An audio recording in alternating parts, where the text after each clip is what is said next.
You're listening to Milwaukee Mafia, your podcast dose of Wisconsin Mafia and true crime history. Hey everybody, welcome back to another episode of Milwaukee Mafia Podcast. I'm Eric. I'm Gavin. And Gavin, we are back again. Yes. 3 days after our last recording session, which is way too close together. Yeah, I mean, it's a quick turnaround here. But what do you got for us today? I've got a Milwaukee Mafia podcast. Okay, so what is that topic of that Milwaukee Mafia We've podcast? got our final 1969, so we're going to move out of the 60s. And into the 70s. This is a pretty big step, actually. Yeah. I would say. Whoa. So everyone's like, oh, it's never going to be the 70s. Well, it's coming. It's coming. In 2 weeks. Yes. So we've got the Ramazini brothers and the Holiday House. And I will tell you up front, this is one of those episodes where someone could be like, those aren't mafia guys. And you would be correct. Neither of the brothers are mafia guys. They exist kind of on the edge of that world. And I think they're worth talking about. And, you know, you'll see. It's an interesting story. So I don't think anyone's going to be mad that we're telling the story. I just want to be very clear right up front.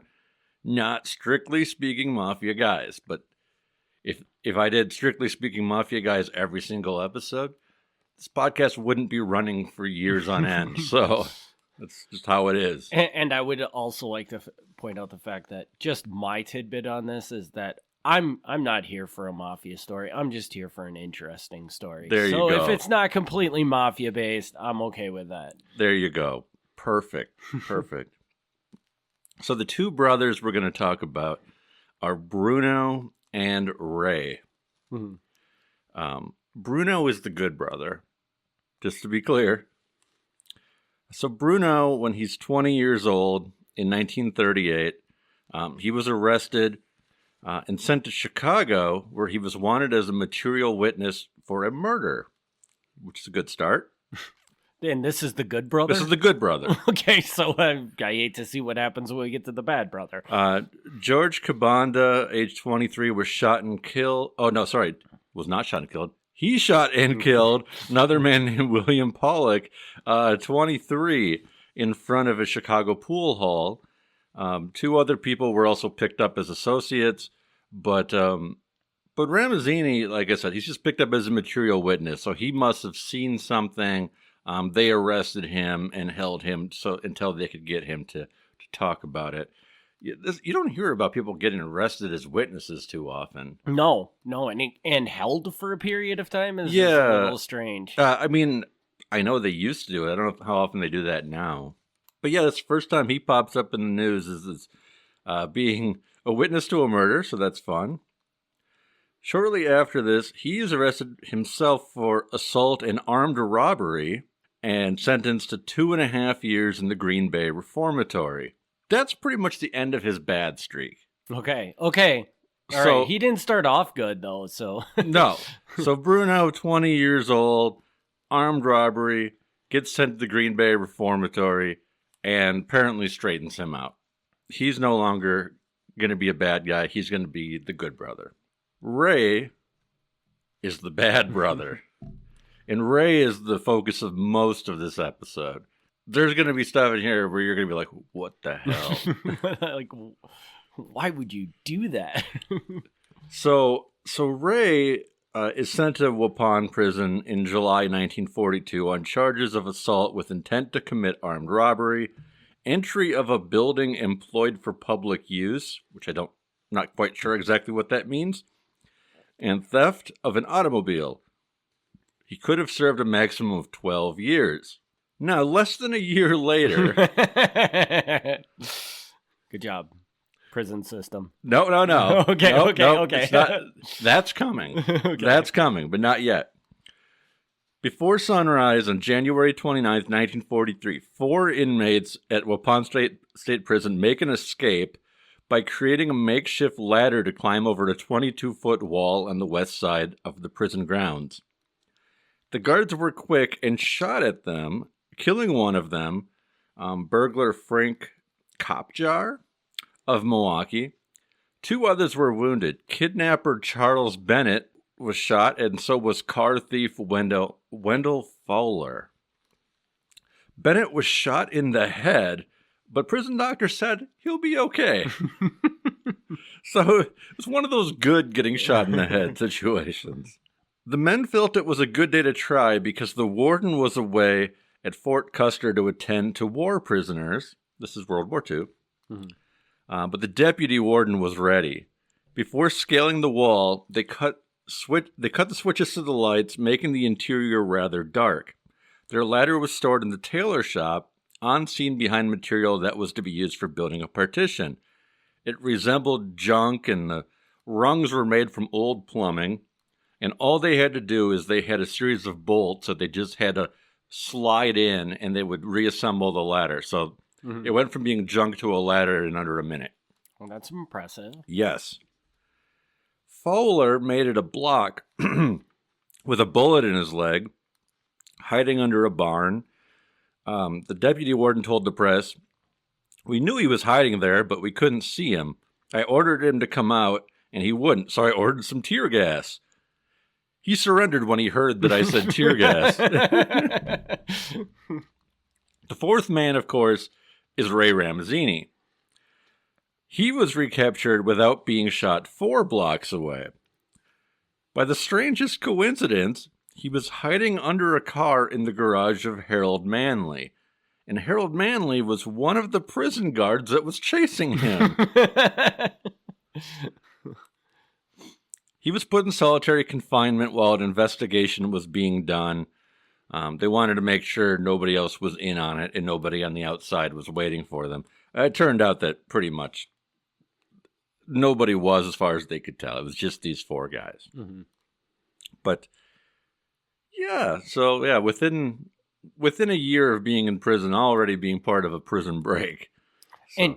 And just, I think I caught it that they caught everybody, right? Well, one guy died, but yes, everybody's caught. Okay, that's what I thought. Going back to the good brother, Bruno.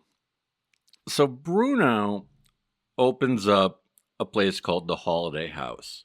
It is a very fancy restaurant. It's in the 3rd Ward of Milwaukee. Now, I'm not exactly sure when it opened. It was opened from the 1940s through the 1960s. It was described as a classy supper club. It was on the corner of Clybourne and Van Buren. They got good entertainment, like Dean Martin would perform there. Very nice place. It wasn't like necessarily what you would call an Italian restaurant, but it was owned by Bruno and his friend, both of whom were Italians. It was in the 3rd Ward. So it did tend to have a large amount of people from the Italian community hanging out there. Mm-hmm. So not strictly speaking an Italian restaurant, but definitely a place that Italians would hang out. Yeah. The building is long gone, and pretty much like that spot is now like a freeway. So, that's kind of the story of the 3rd Ward. So that's typical. We'll come back to the Holiday House in a bit, but just saying that in the meantime, while Ray is in prison, his brother is doing much better and starting a successful restaurant. In early 1948, Ray is paroled from Waupun. Now, he could have been kept until 1954, but they let him out in 1948, so 6 years early, which to me is kind of surprising. I feel like once you've tried a prison break, there's not a lot of flexibility there. Yeah, I feel like your good behavior time goes away, but I guess not. I guess maybe like, sorry, you're going to lose a few days of good behavior because you escaped. Like, okay, I don't know. But they let him out in early 1948, but already by May 1948, within a few months, he was caught stealing a car and was suspected of a $4,000 grocery store holdup in Racine. He had an accomplice in these crimes. The judge gave Ramazini 10 years for the car theft, and then in June 1st of 48, he received another 30 years for the holdup. These were in 2 different counties, so they were tried separately. So they were set to run at the same time, 10 years and 30 years, run concurrently, which means maximum of 30 years. Mm-hmm. He did not serve 30 years. That seems like a really, really, really, really rough sentencing for that. Yeah. I could be wrong, but then again, I guess it doesn't matter it's because really, he probably gets out after 5 years. It's really, really high, I think. But the thing is he's out on parole. Like, when you get out of prison, you don't just stop your prison sentence. Like, you still have to serve the full sentence. You're just not in the prison anymore. So once you're outside and you commit another crime, your old sentence goes back into effect. Okay. So it's every time you get paroled and do another thing, your sentence should get worse. Okay. Because you've got how many, like, he had 6 years remaining. Those 6 years are suddenly back. And I would assume, too, because you're on parole, there's probably, like, things they can charge you with that are, like, parole violation laws and stuff, which can even add more to that, right? Yeah. So. That's the middle of 1948. He's sentenced to the possible 30 years. 1953, 5 years later, I don't know exactly when he gets out, but he's already out by this time. So in October 1953, Ray Ramazini is arrested for burglarizing a cleaning shop in Milwaukee. Mid-burglary, he was surprised by a patrolman. Following the charges, Ramazini fled and was picked up weeks later in a Chicago basement by the FBI and also held on the charge of unlawful flight. And pretty much unlawful flight, they never really do anything with that. That's just kind of like an excuse to hold you. Mm-hmm. So when the FBI picks you up for unlawful flight, meaning you cross state lines, that's just something to write down for why you're going back to jail. I don't know that they ever actually bring people to trial for it. Mm-hmm. I'm sure it's happened, but it's not typical. How long did he serve for this 1953 crime? I'm not sure, but he was definitely out by 1956 when he was arrested in Milwaukee for armed assault on a man named Jerome Lipzig of Wauwatosa. While wearing a mask, Ramazini pulled a gun on Lipzig in his driveway. The case got special media attention because Lipzig was the chairman of the Milwaukee Sentinel Typographical Union. So he was a member of the Milwaukee Sentinel newspaper. If you don't want your crime written up in the Milwaukee Sentinel, don't assault somebody from the Milwaukee Sentinel. A month later, August 56, Ramazini was sentenced to 35 years in prison. Because again, this is going to keep adding up. So Ray's gone for a little bit of time. We go back to Bruno, the good brother. Now, Bruno's biggest problem, now that he is not, his youthful crime years are over, is apparently he has real problems at home. And I don't know the details of this. I don't know if it's him, if it's his wife, if it's both of them. I don't know. But he's married like in the 1940s.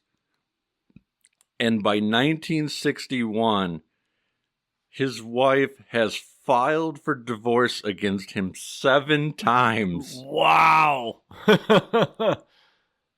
She keeps filing for divorce, and then they end up pulling it, and then a year later, she'll file for divorce again. I'm not necessarily saying divorce is the answer, but if you're going to file for divorce 7 times, it's a probably sign. One of those was the time. It's a sign. It's a sign. Yeah. So that's his problem, but that's, I don't know what the deal is with that. February 1962, a sergeant of the Milwaukee Police Department told the FBI that Ray Ramazini, who's in prison, gave a note to another convict in the prison, and that convict was released. He was to give that note to Bruno Ramazini, Ray's brother. The note said to give $1,000 to Louis Fazio, who would give it to Frank Balistrieri, who would give it to an unidentified public official, to help get Ramazini out of prison. That's really convoluted there. But I don't know if listeners remember, it's been a while, but we had an episode a while back where Louis Fazio, he's done child trafficking, he's done burglary, he eventually committed a murder, and he got out of Waupun prison. Mm-hmm. And then the attorney who got him out of Waupun prison ended up getting in some trouble for that because it definitely, I don't think they proved it, but it definitely appeared that he was charging high fees, and then he would go talk to the governor and the parole board, and then people would get released who probably shouldn't have been getting released. Yeah, I remember this episode specifically, but didn't you say in that episode that there was really not a strong amount of evidence that he was actually paying anybody off or anything? Right. No, they never proved that he was like bribing the parole board or anything like that. But it was always suspicious because he wasn't supposed to be taking fees for that in the first place. Mm-hmm. So if he was just pocketing the money or if he was using it for something nobody really knew. Here, it's an unnamed public official, but because it's going in a roundabout way through Louis Fazio, my assumption is this is that same kind of deal here, mm-hmm. where Ray on the inside has caught wind that this is how you get out of the prison, and so he passed a note to another guy who was leaving the prison, who was being paroled. And that guy passed it on, and eventually to get his brother to give $1,000 to this guy to get him out. Now, whether they did that or not, I don't know. This doesn't seem to go any further. It may hint at why he doesn't seem to serve that much time, but I don't know that. So, I don't know. But definitely, it's a rumor that's circulating around with the police and FBI of how Ray keeps seemingly getting out of prison. By the early 1960s, this is when the FBI files start becoming more focused on the mob. So now Bruno, the good brother, comes up more often, but not for doing anything wrong. Just because the Holiday House is a popular hangout. Mm-hmm. So there's numerous instances where they find Frank Bellstry, Steve DeSalvo meeting at the Holiday House with other people. They would have people come in from Chicago or Kansas City, and they would meet at the Holiday House. This is not a reflection on the Holiday House itself.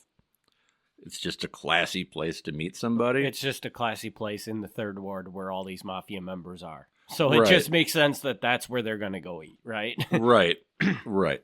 So very clear, not like there's anything wrong here. But it is interesting that the Holiday House does come up repeatedly just because it's this hangout, and therefore, like, it tends to get more coverage in the FBI files than a lot of other restaurants do. The FBI does these regular checks where they'll walk around to the different nightclubs and bars, and they'll kind of see what's going on. And I don't know if the mob guys don't know who the agents are or what, but a lot of times they'll sit, like, at the bar, order a drink, and like for an hour they'll sit there sipping their drink, and they'll overhear conversations and take notes on these conversations. Mm-hmm. So they're catching bits and pieces of this. At one point they catch Steve DeSalvo going out to the payphone calling a mob guy in St. Louis. So they actually get a lot of information just by hanging out at the Holiday House. But again, not a reflection on that specifically. By 1964, there's an informant who says that the Mafia was collecting weekly payoffs from the Holiday House in addition to Fazio's on 5th, Fazio's on Jackson, and the various gamblers in town. Nothing's really followed up as far as that goes, and it's just rumor. Mm-hmm. I don't know that they're going and saying, hey, Bruno, we need a cut of your profits. It's possible. It wouldn't be something, surprising for them to do, but we don't know that. They asked a second informant about it, and this informant said that he knew nothing of any current shakedown by the Mafia. He said that any successful Italian businessman over the age of 45 had probably paid off at some time or other. He described Frank Bellstry as shrewd and mentioned one time an entertainer was supposed to appear at his club, but due to some mix-up or double booking, was instead at the Holiday House. Although it turned out that Frank would not have needed the entertainer anyway because of the double booking, he used this opportunity to be owed a favor by Bruno Ramazini. Again, rumors, I don't know. Mm-hmm. What stinks about in the FBI file on this, the name of the entertainer is redacted. It doesn't matter. Like, it wouldn't change the story. But I'd love to know. I like that. I like that. I like knowing, like, yeah, it's probably somebody you've never heard of anyway. It probably is, but it's fun. It's fun hearing these stories of these guys coming through, and so many musicians of the era like could tell you the best stories, you know, because they know what's going on in these clubs, and oh my gosh. And they basically just find a way to navigate through it, basically. You know, they know that half the venues they're going to go to are controlled by the Mafia, and they just figure out a way to make it work. Yeah. More or less. Around the same time as this alleged payoff, another rumor was going around that the Holiday House was going to be torched for the insurance money. Was this rumor true? I don't know. But it wasn't torched, so it didn't happen. More talks of people meeting from Chicago and stuff at the Holiday House. More talks of the Holiday House paying off.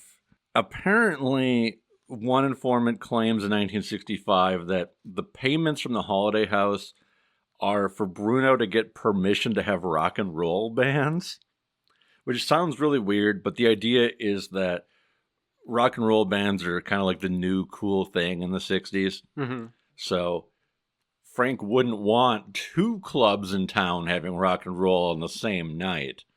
Bruno, you can have your rock band, but you got to pay me some money to do it, because if we both book rock bands, I'm going to lose some of the kids because they're going to go hang out at your club. Is this true? Again, don't know. That's the problem with all these informants. You know, we don't know how much of this is just dumb rumors that are being circulated in the bars and what's true. And I can see that being a thing. And my question would be, like, if Bruno had done that, would that be illegal in any way? I don't think so. I think that would just be a business agreement, right? You know? I mean, he might be kind of being forced into it because the people he's making the deal with are the Mafia, and you're like, well, you know. I mean, it wouldn't be illegal for Bruno. Yeah. It might be illegal for Frank if they could show that it was extortion. Yeah, like if they could show that he was using a threat of force to make it happen. Yeah. Like, basically. Yeah.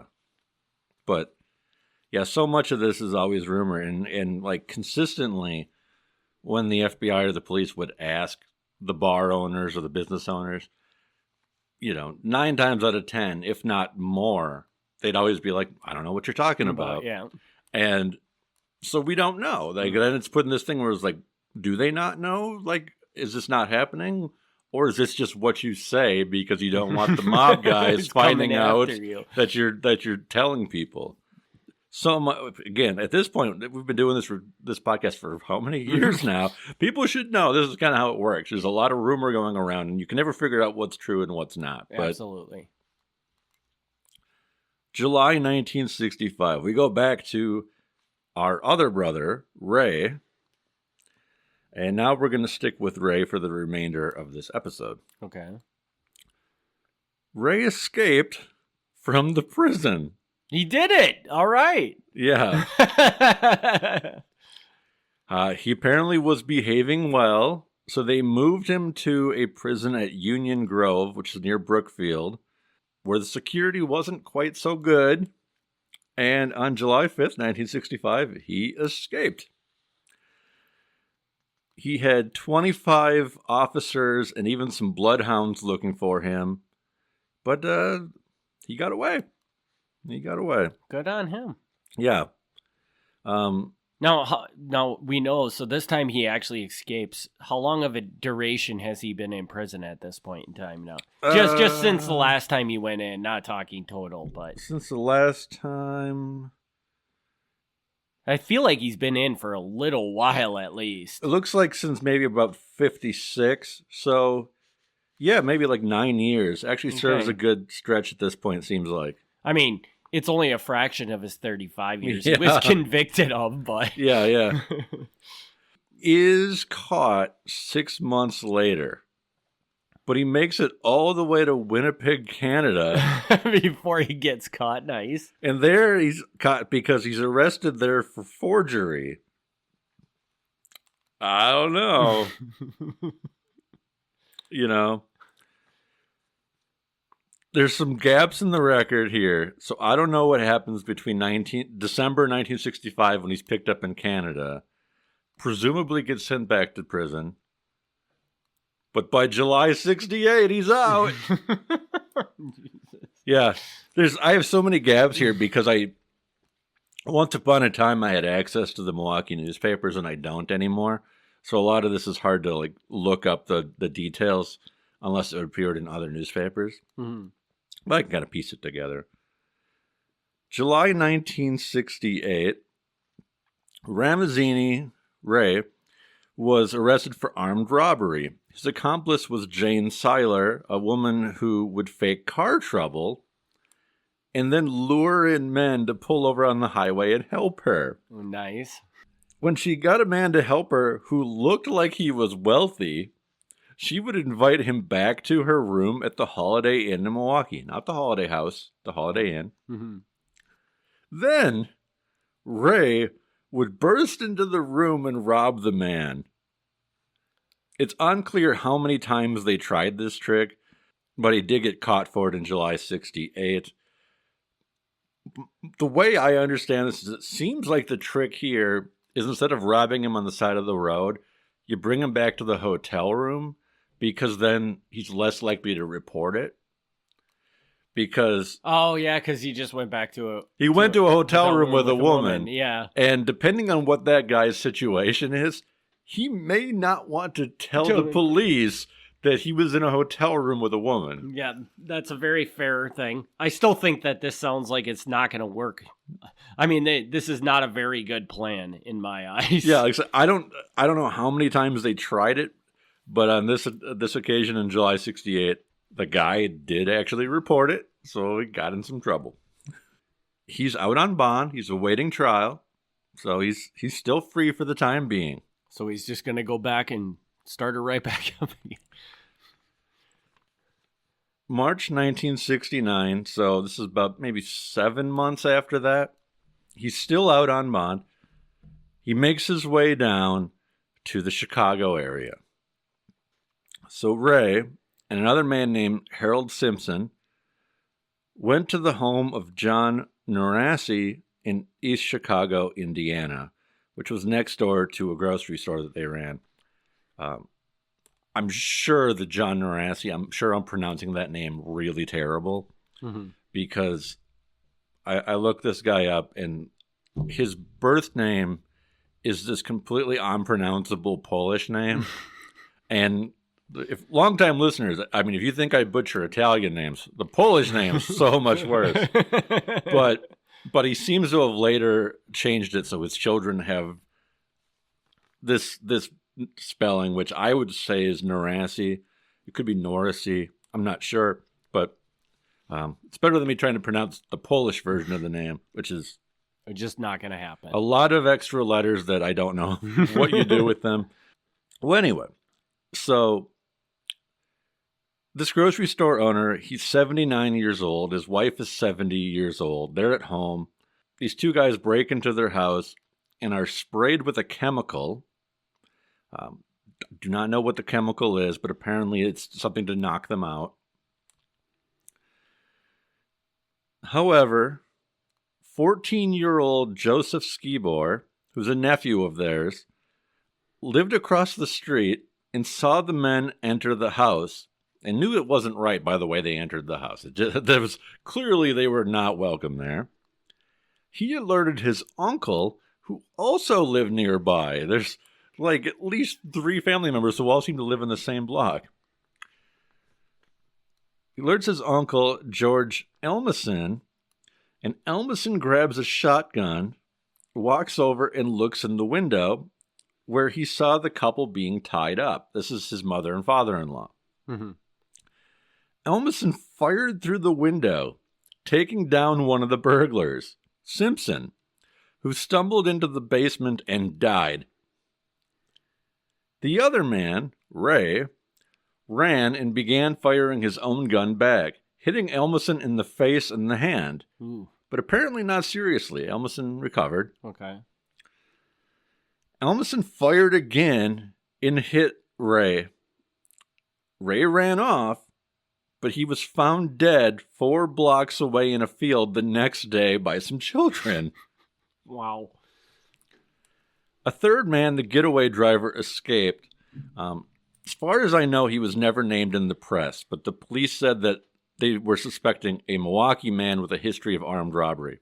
Would love to know who the third man was, but may never know. The couple was treated for shock, but they had no lasting effects from whatever the chemical was that was sprayed on them. So that's the end of Ray.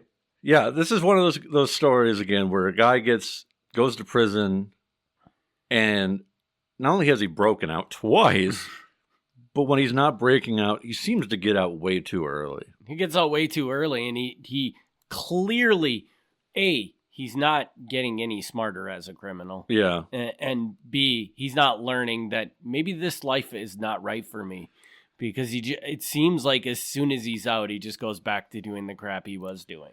Yeah, and it's a good point, because that's the thing, like, with Louis Fazio. Louis Fazio, again, child trafficking, burglary, murder, like, that's pretty serious stuff. But when he finally gets out for the murder, his family's in the restaurant business. He goes and he works for his family in the restaurant business. And he might do a little gambling here and there, but generally he seems to be, he's middle-aged at this point. He's calmed down. He's like, okay, I'm good. And I would suspect that Ray, at some point here, could have said, maybe I'm not going to burglarize people anymore. And he could work as like a dishwasher for his brother. Or something. I mean, his brother obviously knows how to start a restaurant. Why doesn't Ray go start a restaurant, 5 miles away from your brother? Yeah, I mean, it might not be as simple as that, and maybe Bruno doesn't want the bad publicity that comes with that. I mean, it's maybe, it's not that simple, but it's not that he didn't know people. So, right. So, yeah, I don't know. It's weird that that happens. I've got 2 slight follow-ups, but if you have anything you wanted to say at this point. Well, the one thing I would say that I find interesting is kind of along the lines of what we were just talking about. I feel like maybe the reason why this guy never really learned his lesson is because because like you said, he just kept beating these raps and getting out really quickly. But then again, on the last one, I think you said it looked like he had been in prison for 9 years. Yeah. And I mean, I don't know. For him, I don't think that's a long time. For him, I think that's a short time. But it probably felt long to him. Yeah, exactly. To me, I think that anybody that would go to prison and is going to learn that they made a mistake and shouldn't do this, is going to learn it in 9 years. Yeah. If you don't learn it, if you get out after 9 years and just go back to what you're doing before, they can lock you up, throw away the key. You're never going to learn a damn thing. Yeah. Yeah, and I always try not to be political on this podcast, but generally, like, I'm in favor of people being, like, rehabilitated without excessive prison time. I'd rather they were like a responsible, contributing member of society. But Ray is one of those exceptions where I think if you're gonna give someone life in prison, this might be the guy. Yeah. I mean, and it's not all Ray's fault. The rehabilitation he got in prison may have been terrible, but at the same time, at a certain point, you have to cut it off and say, okay, we tried with you. It's time for you to just go away, and hopefully we can revisit it if we think at some point you're going to learn from your mistakes. But yeah, absolutely. This also sounds like a terrible life for Ray. I'm sure it is, but that's apparently the choice he made. Yeah, so. Absolutely. And the only what was the other brother's name? Bruno. Bruno, I think is an interesting story. And on very Mafia adjacent, right? Yes. I mean, so is it Bruno that kind of got you digging into these two guys, and then you just learned all the crap that Ray was involved in? I don't remember. Okay.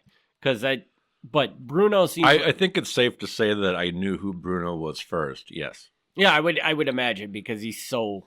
Like, Ray doesn't really even seem to have any sort of... I mean, I guess he did go at the Frank... He was talking about getting money to Frank to pay somebody to get him out of prison, but that was it. Yeah, that's what surprises me, is like, I would say that it seems very clear that Ray is not a Mafia member. And when he does have a partner in his crimes, it's typically nobody Mafia connected, generally not even an Italian guy, just some random guy that he probably met in prison or whatever. But it's weird because he seems like the kind of guy who absolutely should have been. Yeah. Oh, yeah. Yeah, like a career criminal. Like, yeah. Like there are Mafia burglars. I'm surprised that he wasn't connected up with them.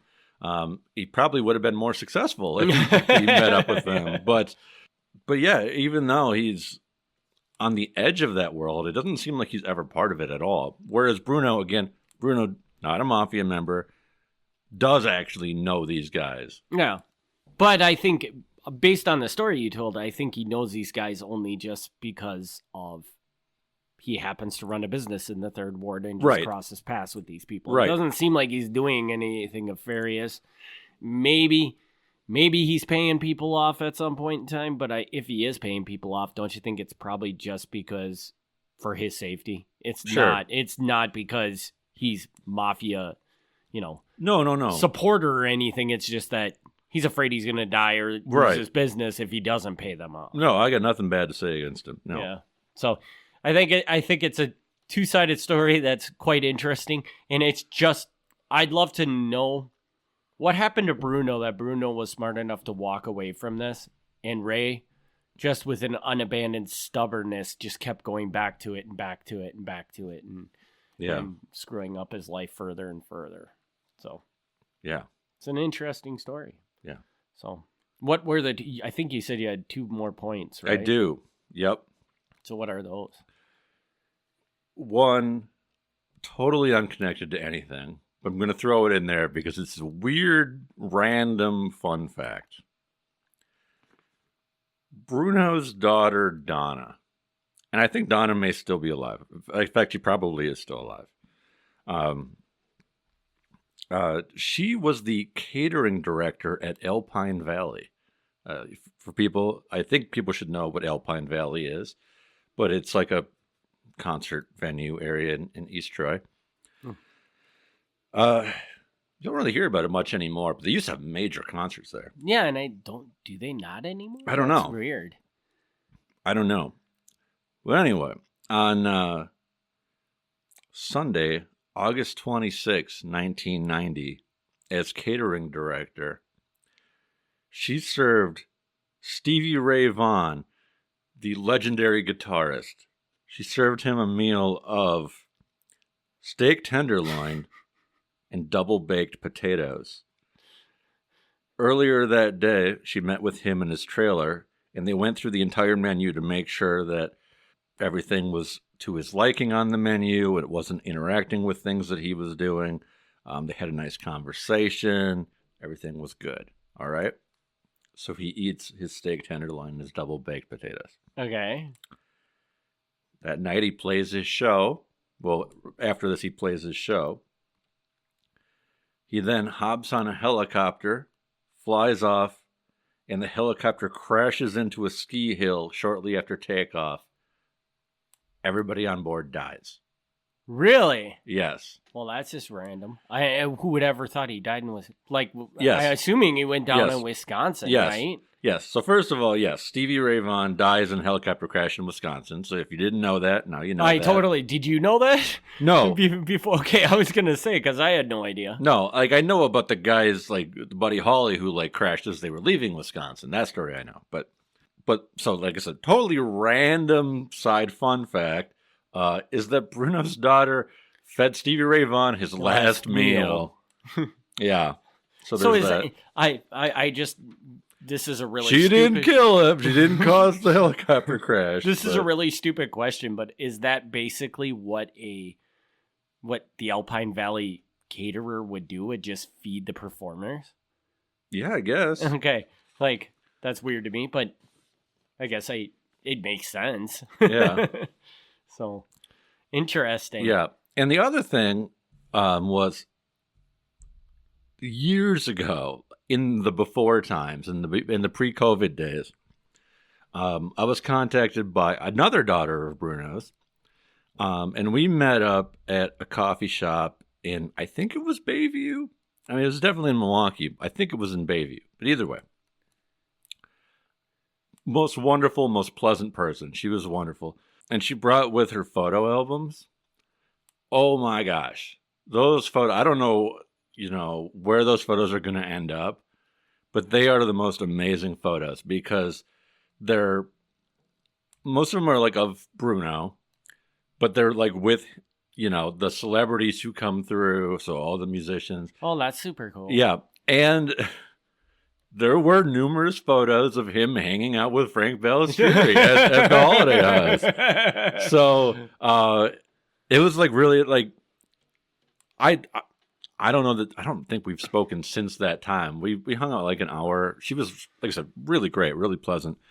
But that was fascinating. She was so talkative and so happy to share the stories and yeah, no suggestion that Bruno did anything wrong. Just like Frank would come in and everybody knew who he was. So, you'd gather at the table, you'd get a group photo. And it was kind of neat that like that's mixed in with like, oh, Sinatra's in town. And oh, here's the mob boss. And, because when you run this fancy club, like you just know everybody. Mm-hmm. So that was really, really cool to see that. I'm always hesitant to when I get emails from people who are kids or grandkids, which is fairly often, at least, not uncommon, always hesitant because they're like, hey, let's meet up or let's whatever. And I'm like, I don't know. Because, sometimes people are great. And then sometimes people are really kind of not thrilled about what we do. That's less common, but it does happen. And, and I'm not trying to, this podcast is not to call people out and say bad things about people, but I don't want to do that. And I'd rather not meet with somebody who's going to ream me out for that. So, but anyway, that was a great experience, getting to meet her. And I'm just curious, how did she see you do a lecture and you mentioned? I honestly don't remember. It wasn't because of the podcast. It was because of a book, but I don't remember the details of why. But she definitely reached out to me. I didn't contact her. So that's super cool. Cool. So yeah, that was great. I used to do stuff like that more often. Now I'm more hesitant. I'm actually like less willing to do it now than I used to be. It's like, oh yeah, I want to meet all these people, and now I'm like, I don't know. Yeah, because which is funny because like I'm not scared of like mob stuff. That doesn't scare me at all. But everybody becomes, I think, more introverted as they get older. Yeah, they don't need as much need for the human connection part of it thing, where you probably thought back in the day that was really cool, and now you're like, oh, that sounds like a lot of work. Yeah. I don't know. But either way. I could be wrong, but that's if it were me, that's what I would tell you it was. But either way, yeah, I don't know. It's like, oh, okay. So yeah, if people want to reach out, I mean, of course you can. I think we just kind of explained that it might not happen. I don't know. But I used to do all kinds of weird random things that people would ask me to do, and now I'm just like, whatever. I got stuff to do. All right. So with that, we're going to wrap this episode up. We do have a Patreon. Yes. Patreon.com/Milwaukee Mafia. You can also find it over at MilwaukeeMafia.com. And Gavin, if people want to reach out to you, where do they do that? They email MilwaukeeMafia@gmail.com. And yeah, and now that I know that after the Patreon gets 2 years old, it goes on the regular feed, I have to stop swearing on the Patreon. Because that's the main difference between this and the Patreon is sometimes I I don't police my language as much. And now that it's going to be public, I can't say that stuff anymore. So I don't think you swear that much on the page. I don't think I do either, so. but I do a little bit. Yeah. And so people want to hear me drop an F-bomb now and then. Pay your $2 for the Patreon. All right, so with that, we will wrap this episode up. We'll be back next week with the Patreon and 2 weeks with another Mafia episode. We want to thank everybody for their support, and we'll see you on the next episode. Thank you. Thanks for tuning in to the Milwaukee Mafia podcast. Join us next time for another look back at Wisconsin Mafia and true crime history.